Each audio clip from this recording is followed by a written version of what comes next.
नमस्कार। The legal Indian के इस एपिसोड में आपका फिर से स्वागत है। सबसे पहले तो मैं माफ़ी मांगना चाहूँगा उन तमाम व्यूअर से जिनको मैं लगातार कई दिनों से कुछ इंटरेस्टिंग लीगल जानकारी नहीं दे पा रहा था। कुछ व्यक्तिगत समस्याओं के कारण मैं कहीं और था, इस वजह से मैं वीडियो नहीं बना पा रहा था। चलिए आज के इस एपिसोड में हम बात करते हैं एक अजीबोगरीब घटना जो दिल्ली में देखने को मिली है, जिसमें से एक लड़की है जो ARSD कॉलेज की छात्रा है। वहाँ पे वो BA इंग्लिश ऑनर्स पढ़ाई कर रही है और ये लड़की का नाम आयुषी भाटिया है। और इस तरीके का न्यूज सामने आया था कि ये लड़की 7 अलग अलग पुलिस स्टेशन में 7 अलग अलग लोगों के खिलाफ बलात्कार की घटना दर्ज कराई और उससे बहुत सारा पैसा एक्सटॉर्ट की। आज हम इस पे बात करेंगे कि आखिर पूरा मुद्दा क्या है और यंगस्टर को किस तरीके से बचना चाहिए इन तमाम घटनाओं से। यह आयुषी भाटिया क्या करती थी कि जैसे कहीं जिम गई, इंस्टाग्राम पे या सोशल मीडिया के किसी और प्लेटफॉर्म पे नए नए लड़कों को फ्रेंड रिक्वेस्ट भेजा, एक्सेप्ट किया, बातचीत हुई और उसके बाद उस लड़के को ये कहती थी कि चलो हम कहीं चलते हैं और कुछ प्राइवेट मोमेंट हम शेयर करेंगे। और फिर किसी होटल में जाकर के या कहीं और दूसरे प्लेस पे ये कंसेंसुअली सेक्सुअल इंटरकोर्स करते थे। और जैसे ही सेक्सुअल इंटरकोर्स की घटना समाप्त होती थी, दूसरे दिन ही ये उन्हें ब्लैकमेल करना शुरू कर देती थी। किस लिए? कि आप इतना लाख रुपया दो, otherwise I am going to lodge a case of rape against you. Normally जो मेल पार्टनर होते थे वो 20 से 25 साल के होते थे और इस उम्र में चीज़ें आप हमेशा सही करो ज़रूरी नहीं है। आपको प्रैक्टिकल लाइफ का जो एक्सपीरियंस है बहुत कम होता है और वो लड़के सारे के सारे इनको पैसा दे देते थे। 7 केसेस जब दर्ज हो गए, 8वें की बारी आई तो शायद 8वें में कुछ सीन अलग था और ये लड़की 8वें के साथ जब इंटीमेट हुई उसके बाद कहने लगी कि आप मेरे साथ शादी करो और यदि शादी नहीं करोगे तब क्या करेंगे? तब आपके अगेंस्ट हम रेप का केस करेंगे। और उसके बाद मैटर बढ़ा और ये लड़का का कोई जानकार पत्रकार थी, फिर वकील से मिले और इस तरीके से जब इन पे दर्ज कराया गया ये कंप्लेंट कि इस तरीके का ब्लैकमेल किया जाता है for the extortion of money and this is a new trend in our society. और उसके बाद जब तहकीकात हुई तब जाकर के ये पता लगा कि पहले से भी 7 केसेस ऑलरेडी इन्होंने 7 अलग अलग पुलिस स्टेशन में दर्ज करा रखा है। मैं इस वीडियो के नीचे डिस्क्रिप्शन में मैं लिंक दूंगा जिसमें जो सुपरिटेंडेंट ऑफ पुलिस हैं वो इस केस के बारे में बखान कर रहे हैं, आप चाहें तो उसको देखना।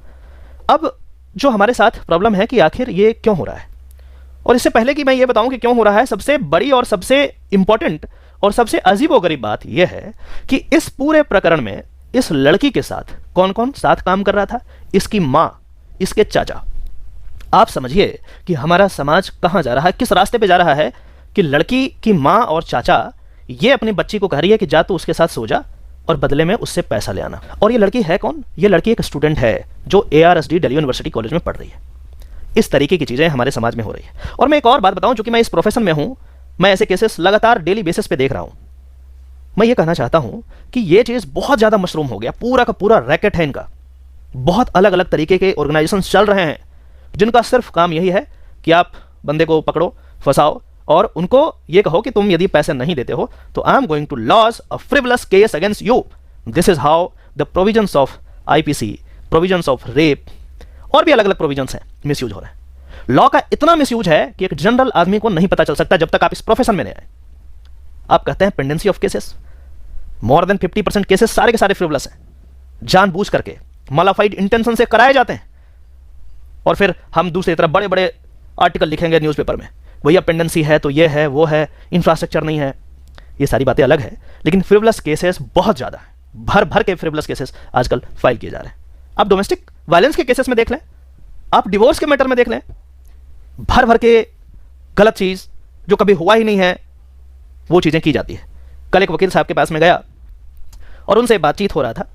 चूंकि मैं क्रिमिनल और फैमिली मैटर्स देखता हूं और वो सिविल मैटर के जानकार थे। उन्होंने कहा कि वकील साहब एक हेल्प चाहिए। तो मैंने कहा क्या है? एक केस आया है पॉक्सो का, मतलब जो विक्टिम है वो माइनर है। बोला क्या है सर, कैसा केस है? तो केस इस प्रकार का है कि वाइफ हस्बैंड के खिलाफ डोमेस्टिक वायलेंस का केस की, मेंटेनेंस का केस की। जो चीज़ उसको नहीं मिला क्योंकि जो वाइफ थी वो गलत थी, as per his instruction I am saying this. तो इस वजह से क्या हुआ, उन्होंने सोचा कि यार जब कोर्ट से मुझे मेंटेनेंस सही से नहीं मिल पाया, कोर्ट से डोमेस्टिक वायलेंस में कुछ ऐसा हाथ नहीं लगा, तो अब उसने क्या किया कि अपने ही बच्ची को, उनकी जो डॉटर थी, माइनर थी, उसके विहाफ पे एक कंप्लेंट की कि इसका बाप इसके साथ जबरदस्ती सेक्सुअल इंटरकोर्स किया। मैंने पूछा कि सर क्या आप इस केस में क्या सत्य क्या है, आपको तो पता होगा, आपका क्लाइंट जरूर बताया होगा। बड़ा आश्चर्य लगा हमें कि सिर्फ for the sake of monetary gain, कि मैटर सेटल हो जाए और भी जो केसेस चल रहे हैं वो सेटल हो जाए, इस बच्चे से केस कराया जा रहा है अपने ही पिता पे। बहुत चीज़ें अलग तरीके से चल रही है जो कि जनरल व्यक्ति को शायद नहीं पता होता है। जो नुआंसेस ऑफ लॉ हैं, टेक्निकलिटीज़ हैं, किस तरीके से सोसाइटी कहाँ जा रही है, इसका अंदाज़ा आप लोगों को शायद नहीं हो। हम इस प्रोफेशन में हैं तो हमें पता होता है कि किस तरीके से चीज़ें चल रही है, जो कि बहुत ही दुखद है। हर किसी को सोचना चाहिए, लॉ के शिक्षकों को सोचना चाहिए, पॉलिटिकल साइंस जो पढ़ा रहे हैं उनको भी सोचना चाहिए, सोशियोलॉजी समाज शास्त्र जो पढ़ा रहे हैं उनको भी सोचना चाहिए कि समाज को कहाँ से कहाँ लेके चले गए, आप क्या कर रहे हैं। चलिए कोई बात नहीं, नवयुवक से मेरी अपील है कि इस तरीके का फ्रेंड रिक्वेस्ट, इस तरीके का जो भी चीज़ आए, इससे परहेज करें, क्योंकि दूसरा ऑप्शन नहीं है। आप यदि परहेज करोगे तभी इससे बच सकते हो, अदरवाइज यदि आप इस सर्कल में फंस गए तो फिर फंसते चले जाओगे और लाखों रुपया बर्बाद करोगे। आशा करता हूं कि इस वीडियो के माध्यम से आपने जरूर कुछ नया सीखा होगा। यदि ऐसा है तो हमारे इस चैनल को सब्सक्राइब करें, इस वीडियो को वाइडली शेयर करें और यंगस्टर को जागरूक करें ताकि उनके साथ इस तरीके की घटनाएं ना हो। और यदि कुछ ऐसा होता है तो अपने नज़दीकी वकील से ज़रूर संपर्क करें और जो भी लीगल रिकोर्स है उसको लें।